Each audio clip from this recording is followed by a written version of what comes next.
네, 미국 중간선거의 최종 결과가 약 한 달쯤 뒤로 미뤄짐에 따라서 올해 연말 장세를 좌우할 핵심 열쇠는 10월 인플레 지표가 될 것으로 보입니다. 우리 시간으로 어제 밤에죠. 미국의 10월 소비자 물가지수가 발표가 됐고요. 그 결과 오늘 주가가 아주 큰 폭으로 상승을 했습니다. 이 내용 알아보는 시간 마련했는데요. 한국경제신문의 한상춘 논설위원과 함께합니다. 안녕하십니까? 네, 안녕하십니까? 어제 중간 선거를 마치고 주가가 한 2% 넘게 하락한 것을 두고 그렇게 큰 의미를 둘 필요가 없다라고 말씀을 해주셨는데 오늘 주가 엄청나게 급등하지 않았습니까? 네, 먼저 그 시청자분의 양해를 구해드릴 것은 네. 그 이태원 그 참사 사건이 아직도 많이 연결돼 있습니다는 오늘 주가가 너무 많이 올라서 이태원 참사 사건 이후에 처음으로 좀 빨간 넥타이를 이렇게 맸습니다. 양해를 좀 부탁드리겠습니다. 주가가 많이 올라서 아직도 그 아픈 감정들이 많은데요. 사실은 어제 방송이 끝나고 이 방송을 전체적으로 맡고 있는 정영국 PD와 커피 한 잔 마시면서 만약에 중간 선거가 10월 CPI 발표가 끝난 후에 사실 그 중간 선거가 치러졌으면 바이든과 민주당은 어떻게 됐을까 하는 것을 이렇게 같이 얘기했거든요. 결국은 어제 그 주가가 2% 정도 미국 주가 떨어지고 또 국내에서 외국인들이 이렇게 오랜만에 이렇게 매도하면서 코스피 지수가 떨어지는 걸 계기로 해서 더 큰 위기가 온다. 위기가 아직도 멀었다. 이런 식으로 얘기하신 분들이 다시 그 이렇게 방송에 나와서 봐라, 내 목적대로 간다, 내 뜻대로 간다 이렇게 해서 돌변하고 있습니다는 어제 우리가 이 방송에서는 사실 2%가 떨어지더라도 이것이 큰 의미를 부여하면 안 된다 하는 말씀을 드렸습니다. 오늘 역시 연말정세에 가장 기대가 됐던 페드의 그 피벗에 대한 기대가 높이면서 시장이 전부 격변했다 이렇게 보여졌습니다. 시장이 격변했다는 것은 뭐냐 하면 지금 증시사항이 그 나오고 있습니다는 저도 이게 다우지수가 1200포인트 올라가는 거는 아주 적습니다. 더더구나 이렇게 나스닥 지수 한번 보시기 바랍니다. 한 760포인트. 이건 이제 금리에 따라서 많이 영향을 받지 않습니까? 그래서 피벗에 대한 이렇게 기대가 높이니까 나스닥 지수가 급등했다 이렇게 보시면 되겠습니다. 오늘은 몇 가지 서프라이즈와 샥이 있는데요. 그 서프라이즈와 샥이 2 플러스 2 마이너스 이렇게 이제 표현을 하더라고요. 그래서 2 플러스의 서프라이즈는 뭘까 하는 측면을 시청자 여러분 같이 말씀드리겠습니다. 일단 10월에 미국의 CPI 상승률이 크게 둔화됐죠. 그러다 보니까 인플레 서프라이즈에 해당된다. 증시적 측면에서는. 그리고 주가가 다우지수가 1200포인트 오르고 나스닥 지수가 7% 이상 오르다 보니까 스탁 서프라이즈다 하는 서프라이즈, 투 서프라이즈가 나온다 이렇게 보이됐습니다. 반면에 샥이 있었습니다. 미국의 국채 가격이 이렇게 사실 그 금리가 이렇게 금리가 많이 떨어졌죠. 금리가 이제 많이 떨어지는 관계에서 금리가 4.1에서 지금 3.8 정도로 떨어졌습니다. 이게 이제 일종의 국채를 이렇게 사실 그 매도했던 시각, 이 사람들한테는 굉장히 샥이 됐던 이런 문제입니다. 그리고 달러 같은 것도 오늘 놀라지 마시기 바랍니다. 우리가 중간 선거 이후에는 원달러 환율이 더 떨어집니다. 어제 원달러는 조금 올라갔다 하더라도 더 떨어집니다 하는데요. 놀라지 마시기 바랍니다. 달러 인덱스가 오늘 110에서 107대로 이렇게 확 떨어졌습니다. 아마 모르긴 몰라도 오늘 원달러 환율은 많이 떨어지지 않겠냐 하는 생각이 드는데요. 그래서 to surprise, to shock 현상이 발생한 것이 시장이 그만큼 격변한 모습이다 하는 걸 말씀드리겠습니다. 주식 투자자들 입장에서는 오늘 계속 들어도 지루하지 않을 것 같은데요. 10월 인플레 지표가 어떻게 나왔는지 다시 한번 정리해 주시죠. 네, 우리가 이제 10월 CPI 중간선거 끝나고 나서 나오는 데 있어서는 월가의 시장 컨센서스는 한 8% 정도로 봤죠. 네. 근데 이것이 이제 7.8%까지 내려갈 것이다 하는 것을 방송에서 말씀드렸는데요. 7.8% 더 떨어졌습니다. 그래서 이것이 7.7%가 되다 보니까 앞서 말씀드린 것이 인플레의 서프라이즈가 되면서 주가를 끌어올렸다 이렇게 됐습니다. 자, 추이를 한번 보겠습니다. 물가가 잡혔느냐 하는 측면에서 이번에 물가는 두 가지 의미를 갖고 있다. 일단은 6월 달에 9.1%를 계기로 해서 저 추이대로 쭉 보면 3개월 연속 물가가 잡히고 있죠. 근데 이번에는 확실히 잡혔죠. 7.7%에 대해서 기간을 보면 4개월 연속해서 우리가 월별 지표에서 추세를 잡느냐 할 때는 월별 수치는 3개월 이동평균치로 가지고 하거든요. 그래서 3개월 이동평균치로 볼 때는 일단 물가가 잡혔다 하는 이런 쪽의 평가가 나올 수 있다 이렇게 보겠습니다. 두 번째는 CPI 관련된 노이즈 현상이 제거됐다. 이 노이즈 현상이 뭐냐? 오늘 노이즈의 얘기가 많이 나왔는데요. 뭐냐면 9월 달에는 전년 동월비로 떨어졌지만 저기 네. 나오는 것처럼 8.3에서 8점에 떨어졌지만 전월비로는 굉장히 많이 올라왔거든요. 0.6%. 그러다 보니까 저 물가 지표가 전년 동월비는 떨어졌는데 전월비는 올라갔으니까 자 파월이 최고금리 더 올리겠다 하는 이런 쪽의 얘기가 나올 수 있었던 노이즈다 이렇게 보겠습니다. 근데 이번 같은 경우에는 전년 동월비도 떨어졌고 전월비도 떨어졌으니까 이 노이즈가 떨어진 측면에서 굉장히 큰 의미가 있다고 보겠습니다. 그리고 근원 CPI 문제는 사실 9월 달에는 CPI보다 근원 CPI가 더 이렇게 인플레 문제에 대해서 우려를 증폭시켰는데요. 이번에는 근원 이렇게 CPI도 사실 CPI와 동일하게 나왔다 이렇게 보겠습니다. 동일한 것은 추세라든가 원인도 똑같이 나왔다 이렇게 보겠습니다. 물론 수치 자체는 저기 6.3%에서 9월에 대비해서 6.6%에서 좀 떨어지고 있고 그다음에 전월비로 0.3%에서 9월에 0.5%가 크게 둔화되는 모습이었습니다. 우리가 아까 그 서상영 그 본부장께서 잘 지적했습니다는 PCI 물가에서 이게 이제 12월 다음 달 아마 올해 마지막 그 이렇게 페드 회의 직전에 이게 발표돼서 네. 이게 참고 지표가 될 거로 이렇게 보이는데요. 여기서 보면 이 PCI 물가 중에서 의료비가 많이 차지하는데 이번에 그 의료비가 많이 떨어졌지 않습니까? 그래서 PCI 물가는 더 많이 떨어진다 이렇게 보겠습니다. 그런 과정에서 아직도 그 수준 자체는 높긴 하지만 이번에 같은 경우는 인플레가 잡힌 것으로 평가되기 때문에 연말 장세에서 학수고되었던 피벗에 대한 기대, 방향전에 대한 기대가 높이면서 시장이 to surprise, to shock 현상이 발생할 정도로 격변을 하루에 이뤘다 이렇게 보겠습니다.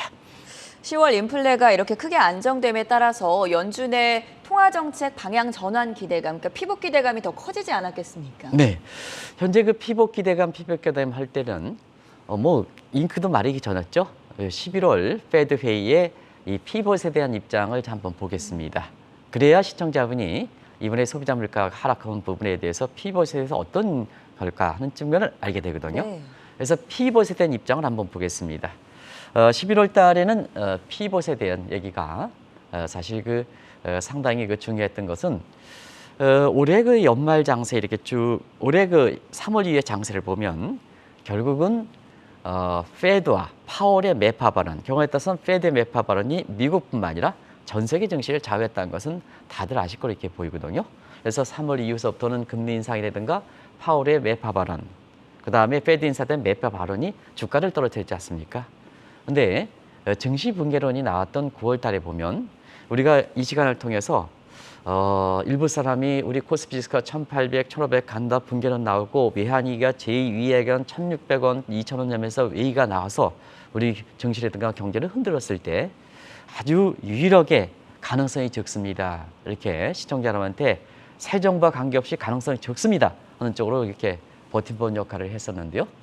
9월 이후에 이렇게 보면 사실 그때부터는 피벗에 대한 기대가 결과적으로 10월 달에 다우존스 지수를 15% 끌어올렸고 이번에 11월 달 같은 경우는 오늘도 1200포인트 다우지수를 끌어올리는 배경이 되고 있다 이렇게 보게 됐습니다. 그래서 9월 이후에 증시 붕괴는 나올 때 이 피벗에 대한 기대가 가장 크게 연말 장세를 좌우할 것이다 이렇게 얘기 나왔거든요. 네. 결과적으로 한번 보겠습니다. 지금 피벗에 대해서는 일부에서는 파월 의장이 매파 발언, 그다음에 최고금리가 된다 하더라도 방송 제목을 통해서는 피벗은 여전히 살아있다고 이렇게 방송했습니다. 그 방송을 했던 이유는 역시 경기적 측면이 너무 안 좋다는 얘기입니다. 미국 국민들이 100% 정도 경기 침체에 문섭이 돼 있고 그다음에 페드 자체도 9월에 결국 경기적인 예측으로 볼 때는 자 올해는 1.5%의 디플레 갭, 내년에도 0.5%의 디플레 갭 보면 본인들이 얘기하는 것과 그다음에 실제 경기 상황과는 미스매치가 있다는 얘기거든요. 그런 과정에서 보면 피벗에 대한 기대는 상당 부분은 살아있다 이렇게 말씀을 드렸었고 이것이 오늘 10월에 소비자 물가가 크게 안정되는 계기로 해서 결국 페드 입장에서도 네. 인플레 때문에 경기도 우려되지만 인플레 때문에 피벗을 추진할 수 없다 하는 입장에서 결국 오늘 물가가 많이 떨어졌으니까 피벗을 추진할 수 있는 명분이 생긴 거 아니겠습니까? 명분. 그러다 보니까 주가가 이렇게 어제 중간 선거의 불확실성이 증가한 데도 불구하고 주가가 강하게 반등했다 이렇게 볼 때 있습니다. 그럼 현재 이 피봇에 대한 연준의 입장은 어떻습니까? 피벗에 대한 연준 입장은 사실 11월 이렇게 그 페드 회의 이후에 우리가 금리를 결정한 발표문과 그다음에 파월 의장 간에 서로 미스매치가 있다는 그렇죠. 것을 말씀을 드렸습니다. 네. 이 대목이 앞으로 피벗 관련해서 중요한 대목이 되겠다 이렇게 보겠습니다. 결과적으로 그때 FOMC의 그 발표문의 성명서를 보면 분명히 피벗에 대한 기대는 있었거든요. 그러나 파월의 대반란이다 할 만큼 기자회견에서는 변한 것이 없다. 예를 들어서 최고 금리가 이렇게 높여야 된다. 인플레에 갈 길이 멀다 하는 입장을 취했었거든요. 그래서 서로 미스매치가 있었지 않습니까? 근데 어느 쪽으로 읽어야 되느냐? 파월은 한 사람입니다. 뭐든지 서로가 FOMC 이사에서 서로 의견에 불릴 때는 캐스팅 보트를 쥐고 있지 파월이 페드를 전부 대변하는 건 아니거든요. 금리 결정권에 볼 때에는 그런 측면에서는 결국은 페드의 인사들의 내용이 결정돼 있는 것이 결국 발표문이거든요. 네. 그래서 많은 사람들이 강한 매파, 최고금리, 증시 붕괴론 이제부터 또 이렇게 온다. 어제 또 주가가 이렇게 한 2% 떨어지고 외국인이 매약하니까 이제 자 봐라. 본격적으로 뭐냐. 내가 예상한 대로 주가가 붕괴할 것이다. 이렇게 바르게 고개를 들었습니다는 결국은 FOMC 의사록이 파월 의장보다는 더 이렇게 영향력이 높은 겁니다. 영향력이. 그런 측면에서는 페드의 그 피벗 기대가 살아있다 하는 쪽으로 계속해서 말씀드렸던 내용인데요. 자, 페드 회의가 끝나고 나서 사실 블랙아웃 기간이 끝났습니다. 네. 그러면서 가장 인상 깊었던 것은 어제 이엔 캐스가 전해주셨습니다는 뉴욕 연준 총재, 뉴욕에서 보면 서열 3위 해당됩니다. 그 내용을 한번 같이 보겠습니다. 자, 뉴욕 연준 총재는 어떠냐? 인플레는 갈 길이 멀다. 파월과 동조했습니다. 근데 장기 기대 인플레는 상당히 안정돼 있다 하는 입장이거든요. 이게 사실 피벗에 대한 기대가 높였던 거거든요. 그런 측면에서 보면 인플레 갈 길은 아직도 멀죠. 왜냐하면 오늘 7.6% 나왔다 하더라도 인플레 타겟팅 수준이 지금 2%니까 갈 길은 멀죠. 네. 그러나 페드의 정책은 시차가 9개월에서 1년이니까 1년 후에는 어떻게 될 것이냐 하는 측면에 지금의 경제 정책을 본다. 그래서 장기 인플레가 더 중요한 거거든요. 예. 장기 인플레가 안정이 되니까 결과적으로 보면 지금의 수준으로 볼 때는 갈 길이 멀지만 커저리 테스팅 보면 9에서 1년 후에 지금의 선제적 프리엠피티브로 이게 미국의 그 이렇게 조정한다면 피벗에 대한 기대는 높일 수밖에 없는 거거든요. 그게 이제 사실은 지금까지 이렇게 11월 그 페드 회의 이후 파월 기자회견 그다음에 뉴욕 연준 총재의 견해 이런 것으로 이렇게 되는데요. 결국 월가에서 보면 피벗에 대한 기대가 사라지지 않는 상황에서 오늘 소비자 물가가 굉장히 좋게 나오니까 결국 기대 합치되니까 주가가 올라갔다. 이렇게 이제 판단하는 게 그렇게 해서 진단해 보시면 되지 않냐 하는 생각이 듭니다.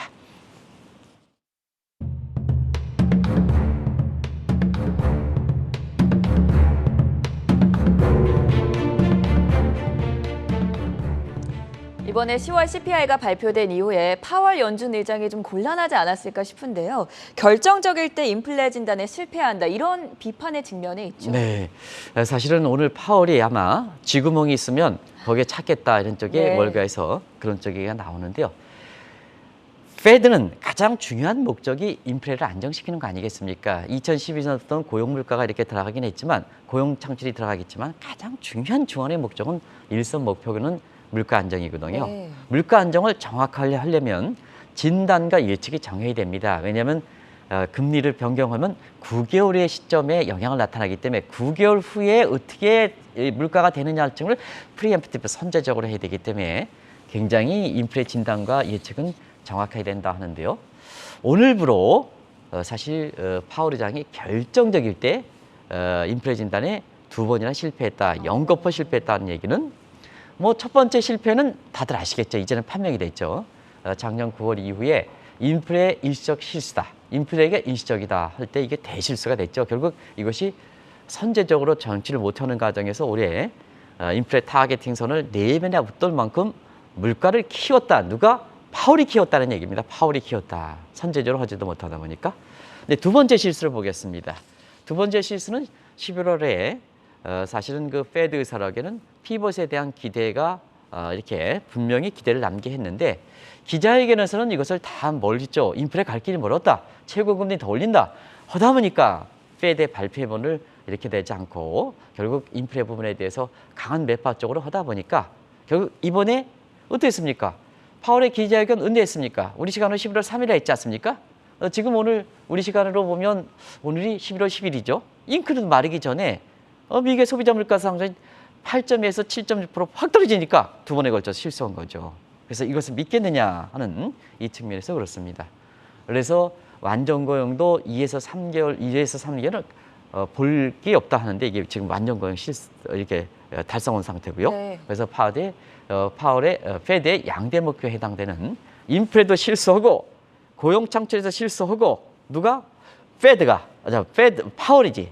그러다 보니까 결국은 우리가 여기 우리 서작가 표현으로는 파월이 FOMC 끝나고 나서 우리가 이런 표현을 썼어. 치매에 걸렸다. 아마 그 시청자 여러분 기억나실 겁니다. 네. 치매가 주는 어감 때문에 우리 서작가가 자막에서 오락가락한다 이렇게 얘기했는데요. 우리가 페드 회의가 끝나고서 기자회견 대반란일 때 치매 걸렸다.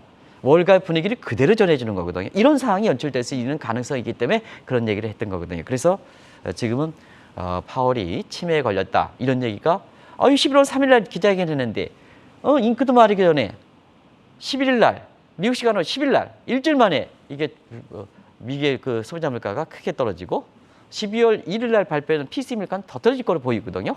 그런 과정에서 아마 시청자 여러분이 이런 얘기가 나온다 하는 것을 말씀드리겠습니다.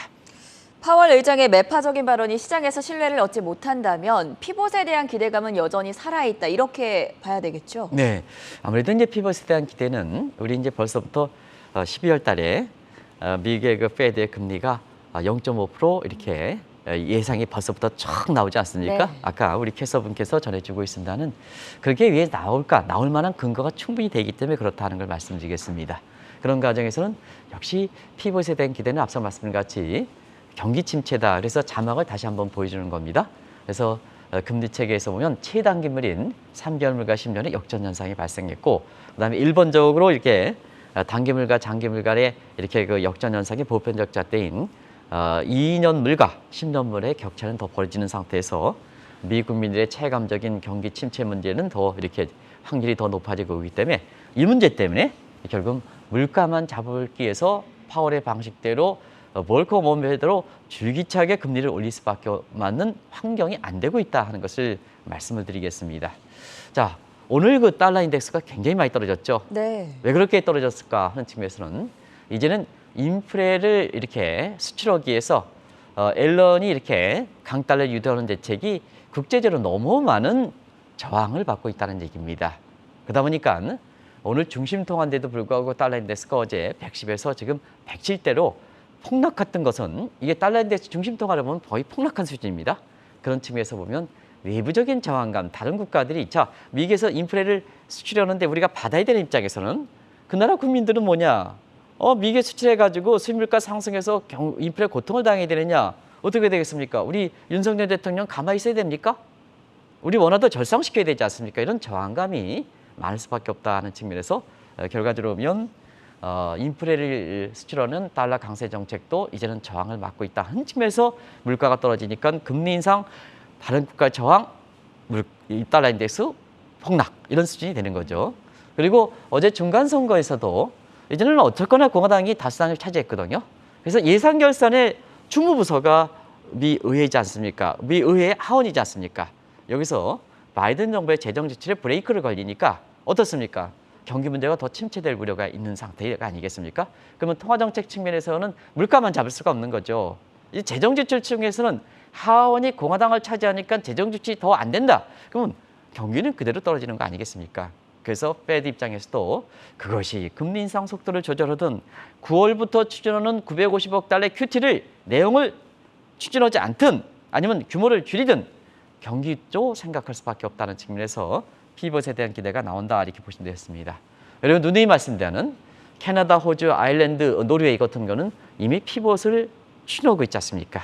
그리고 미국의 10월 소비자 물가 상승률 발표하기 직전에 네. 중국의 세계 공장이라는 중국의 10월 PPI 상승률이 발표했습니다.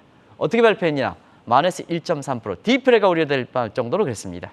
그래서 세계 공장에서 마이너스 상승이니까 미 국민들 입장에서는 아직도 중국의 저가 섬유를 사서 이렇게 해서 한 3일 입고 버리는 이런 행태가 아직도 있는 상태거든요. 왜냐하면 세탁비라든가 이런 게 더 비쌉니다.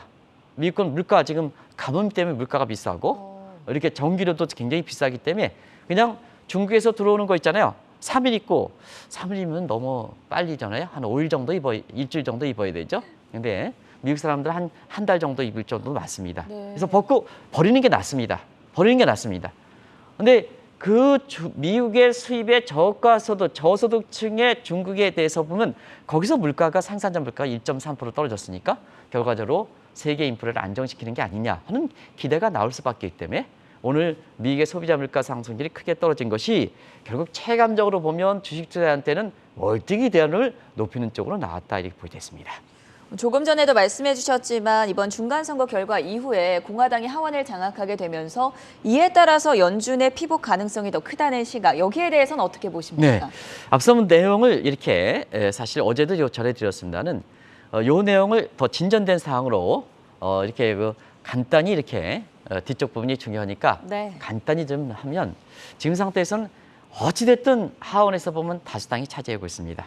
그리고 지금 하원에서 이렇게 보면요. 하원의 의장이 바로 트럼프 키즈에 해당되는 사람.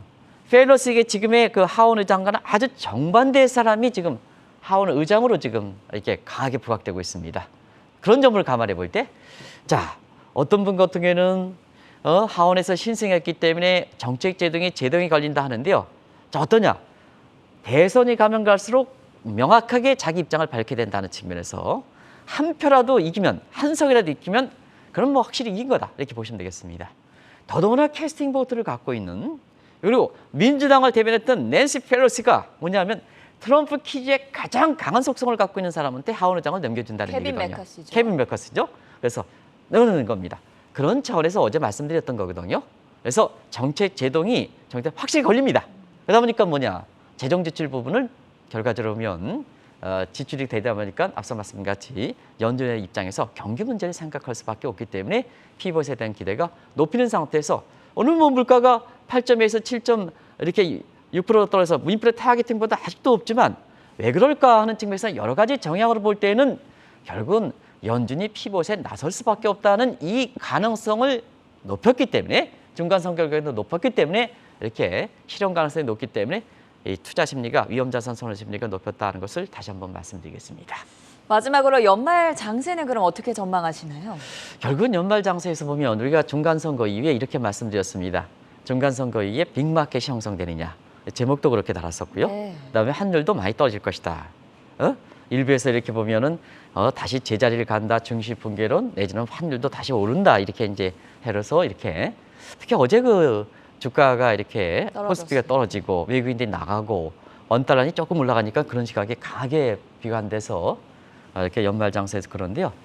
결국 항상 펀더멘탈이 같이 봐야 되거든요. 일희일비할 필요는 없습니다. 그런 측면에서 보면 10월의 주가도 이렇게 사실 14% 오르고 그다음에 트리플 크라운을 달성했던 이렇게 브라질과 함께 최고 수익률을 이미 미국의 증시에서 이렇게 해결한 상태거든요. 그런 측면에서 보면은 10월에 이것을 스텔라 랠리라 했는데요. 이것이 땡스기빙과 그다음에 크리스마스 랠리가 있는 상태에서 피벗에 대한 기대가 있으니까 연말에 대한 장세를 높이는 게 아닌가 생각합니다. 다음 자막 좀 보셔주기 바랍니다. 그럽니다. 결과적으로 보면 이번에 엔데믹 기대 이런 것에서 특수가 좀 받쳐주면 연말 장세는 의외로 되지 않겠냐 생각합니다. 결론적으로 말씀드리겠습니다. 네. 결국은 9월에 블랙데이에서 그렇게 우리 경제라든가 우리 국민들이 특히 소상공인 그다음에 작년에 그것도 잘못 지도했던 아는 종목이 있으면 빚내서 투자를 했던 일부는 주가가 올라갈 때 작년에 아주 주가에 거품이 될 때 그것도 제도권에 있는 지금 대왕이라고 그러는데요. 그게 어디 불의해서 대왕이라고 그러는데요. 그 사람들이 아는 종목이 있으면 빚내서 투자해라 그랬는데요. 자, 9월 달에 이렇게 어려움이 닥칠 때 또 주가를 붕괴론 해서 그때는 주가를 부추기고 그다음에 이때는 다른 사람이지만 주가가 어려울 때는 붕괴론 시키고 그랬는데요. 항상 재테크도 인생사와 똑같습니다. 이렇게 잘 나갈 때는 겸손해야 됩니다. 내가 잘 나갈 때 어깨에 힘이 실어가면 안 되는 겁니다. 잘 나갈 때 내가 어디든 하든 초심을 유지해야죠. 초심을. 내가 사장이 되든 내가 회장이 되든 잘 나갈 때 뭐냐. 근로자들한테 이렇게 협조를 해서 그때 겸손을 유지를 해야죠. 그게 작년의 증시의 모습이다 이렇게 했습니다. 그런데 지금처럼 어려울 때, 그것처럼 얹을 때는 복받아 줘야죠. 근로자들이 어려울 때 복받아 주고 해야 되지 않습니까? 네. 그래야지 조직이 살고 경제가 사는 게 아니겠습니까? 근데 그렇게 어려울 때 주가 떨어집니다. 뭔다면 약자들이 어렵게 되는 거거든요.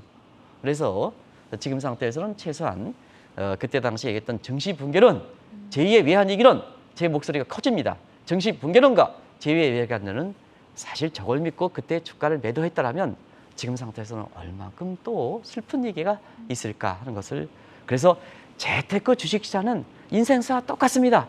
잘 나갈 때는 초심을 위해서 겸손하고 못 나갈 때는 힘을 복받아서 저가일 때 주식을 매도하면 이렇게 해서 변수가 있긴 하지만 이렇게 된다 이렇게 보이겠습니다. 그걸 꼭 좀 말씀드리겠습니다. 네, 오늘 각종 비관론이 팽배할 때도 연준의 피복 기대감은 여전히 살아있다고 누누이 강조를 이 시간을 통해서 해드렸었는데요. 실제로 미국의 10월 CPI가 둔화된 모습을 보이면서 오늘 뉴욕 증시 큰 폭으로 급등하며 마감이 됐습니다. 도움 말씀 여기까지 들어보도록 할게요. 지금까지 한국경제신문의 한상춘 눈설위원과 함께했습니다. 대단히 고맙습니다. 고맙습니다.